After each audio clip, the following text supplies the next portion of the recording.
Hello twelfth class, good morning. पहले आप लोगों को मैंने करंट रेशो सिखा दी थी और क्विक रेशो कर लिया आपने पिछले वीक में। अब करेंगे स्टॉक टर्नओवर रेशो। और बेटा जो हमने रेशो कर ली है, अगर आपको नहीं समझ आए तो आप ज़रूर मुझे बताइए ताकि मैं उसे दोबारा से रिपीट भी कर दूँ। चलिए, स्टॉक टर्नओवर रेशो का फार्मूला क्या होता है? Cost of goods sold upon average stock. ठीक है बेटा। अब देखो, कॉस्ट ऑफ गुड्स सोल्ड के 3 फार्मूले हो सकते हैं आपके पास। ट्रेडिंग अकाउंट आपने 11th में किया था ना, उसको ध्यान में रखिए। कॉस्ट ऑफ गुड्स सोल्ड का फार्मूला एक होता है सेल्स में से ग्रॉस प्रॉफिट माइनस कर दें। सेकंड होता है या तो सेल्स में ग्रॉस लॉस, अगर आ रहा है आपका आंसर तो सेल्स में ग्रॉस लॉस प्लस कर देते हैं। ठीक है। थर्ड होता है ओपनिंग स्टॉक। ट्रेडिंग अकाउंट को ध्यान में रखिए। ओपनिंग स्टॉक में परचेज प्लस करते थे, डायरेक्ट एक्सपेंसेस प्लस करते थे और क्लोजिंग स्टॉक माइनस करते हैं। तो ये 3 दे रखी हैं आइटम, 3 फार्मूले दे रखे हैं। जैसा भी आपके क्वेश्चन में होगा आपको उस हिसाब से आपको ये फार्मूला लगाना है। ठीक है। एवरेज स्टॉक का मतलब क्या होता है? एवरेज स्टॉक माने ओपनिंग स्टॉक और क्लोजिंग स्टॉक को प्लस करेंगे और 2 से डिवाइड करेंगे। समझ में आ गया आपको एवरेज स्टॉक का मतलब क्या होता है? चलिए, एक छोटा सा क्वेश्चन लेते हैं। स्कंद आवर्त अनुपात की गणना कीजिए। उसे कहते हैं stock turnover ratio. Opening stock आपको दे रखा है, क्लोजिंग स्टॉक भी दे रखा है, परचेज दे रखी है 92,000, opening stock 36,000, closing stock 44,000, wages 28,000, sales 1,60,000, carriage दे रखी है 8,000। ठीक है। अब आपने फार्मूला लगाया stock turnover ratio is equal to cost of good sold upon average stock. सबसे पहले आप कॉस्ट ऑफ गुड सोल्ड निकालेंगे क्योंकि फार्मूले में हमारे पास कॉस्ट ऑफ गुड सोल्ड चाहिए। ओपनिंग स्टॉक है आपके पास, परचेज भी है, वेजिस हैं, कैरिज है, इन चारों को प्लस कर लेंगे। ठीक है। Opening stock 36,000, purchase 92,000, wages 28,000, carriage 8,000, ये आ गया 1,64,000। अब इसमें से क्लोजिंग स्टॉक माइनस करेंगे 44,000 वाला, माइनस क्लोजिंग स्टॉक 44,000, तो आपके पास क्या आ गया? कॉस्ट ऑफ गुड सोल्ड आ गया 1,20,000। ठीक है बेटा। अब एवरेज स्टॉक कैसे निकालना था? ओपनिंग स्टॉक, क्लोजिंग स्टॉक, इन दोनों को प्लस करेंगे और 2 से डिवाइड करेंगे। तो 36,000 और 44,000 को प्लस किया 80,000, 2 से डिवाइड करेंगे तो आ गया 40,000। तो स्टॉक टर्नओवर रेशो क्या बन गई आपके पास? 1,20,000 ऊपर रखेंगे, 40,000 नीचे रखेंगे, 4 जीरो से 4 जीरो कट गई और 4 तिया 12। तो आंसर क्या आ गया? 3 टाइम्स। स्टॉक टर्नओवर रेशो हमेशा टाइम्स में आता है। चलिए, 2 छोटे छोटे क्वेश्चन और करते हैं इसी के, ताकि आपको और अच्छे से समझ आ जाए। अब देखिए, स्कंद आवर्त अनुपात का मूल्यांकन कीजिए। ये क्वेश्चन दिया हुआ है आपको। सेल्स दे रखी है 8 लाख, सकल हानि दे रखी है, परसेंटेज है 10%, औसत स्कंद दे रखा है 1,10,000।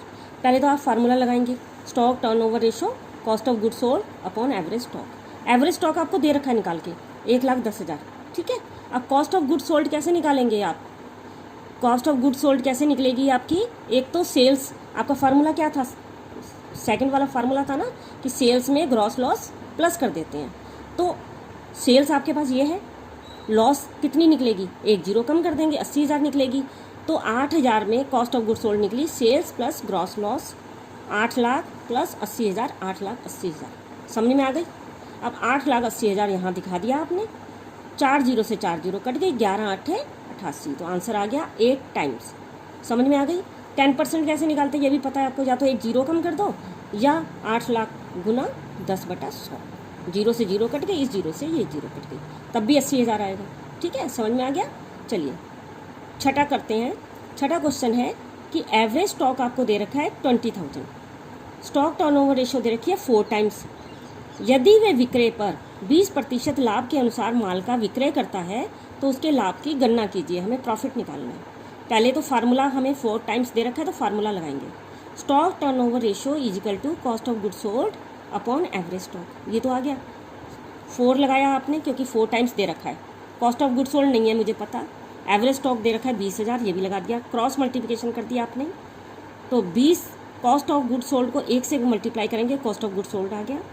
20,000 को 4 से मल्टीप्लाई करेंगे, 80,000 आ गया। ठीक है। अब यहाँ पे हम सेल्स मान लेते हैं क्योंकि सेल लिखा है ना, सेल्स बट 20%, सेल्स मुझे पता ही नहीं है तो सेल्स मान लेती हूँ मैं x है। ठीक है। अब cost of good sold formula क्या हो सकता है हमारे पास? क्योंकि लाभ की बात कर रहे हैं तो हम फार्मूला लगाएंगे सेल्स माइनस ग्रॉस प्रॉफिट। ठीक है। तो कॉस्ट ऑफ गुड सोल्ड आ गई सेल्स माइनस ग्रॉस प्रॉफिट, ये फार्मूला चलेगा इसमें। तीनों फार्मूले आपके समझ में आ गए ना, तीनों जो बताए थे बारी बारी से वही कराए हैं। कॉस्ट ऑफ गुड सोल्ड की जगह 80,000 लिखेंगे आप, क्योंकि आपका ये अभी निकला है। सेल्स की जगह एक्स रखेंगे।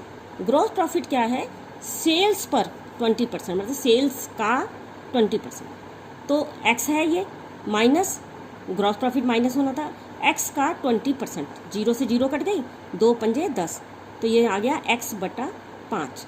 आगे बात समझ में, 80,000 का 80,000, एक्स का एक्स, माइनस का माइनस, एक्स अपॉन 5, फिर क्रॉस मल्टीप्लिकेशन, ठीक है।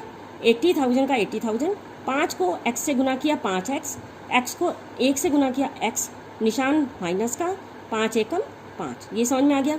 अब 5x में से 1x गया तो 4x आ गया अपॉन 5, तो 80,000 का 80,000, जब ये 4/5 है दूसरी जगह जाएगा ना, बराबर के दूसरी अपोजिट साइड, तो ये 4/5 का क्या बन जाएगा, 5/4, तो 4 से हमने इसको डिवाइड किया, 80,000 को 20,000 आ गया। अब 20,000 को 5 से गुना किया 1 लाख, तो x कितना हो गया, 1 लाख। x हमने क्या माना था, सेल्स को। अब क्या हो गया देखो आगे, अब हमारे पास क्या निकला, 1 लाख निकला। 1 लाख में से हमें ग्रॉस प्रॉफिट, ये 80,000 कॉस्ट ऑफ गुड सोल्ड जो दे रखा है ना, अब हमारा फार्मूला यही था, कॉस्ट ऑफ गुड सोल्ड, ये यहाँ लगा दिया, सेल्स की जगह 1 लाख लगा दिया, जीपी की जगह माइनस जीपी। अब हमने जीपी अगर इधर ले जाएंगे ना, ये माइनस का निशान हट जाएगा, प्लस में आ गया। 1 लाख का 1 लाख, 80,000 यहाँ के माइनस में हो जाएगा, तो 1 लाख में से 80,000 गए 20,000, तो हमारा प्रॉफिट क्या है, 20,000। समझ में आया आप लोगों को? अगर कोई भी बात आपको ना समझ आए तो आप दोबारा से पूछ सकते हैं, ठीक है। Thank you.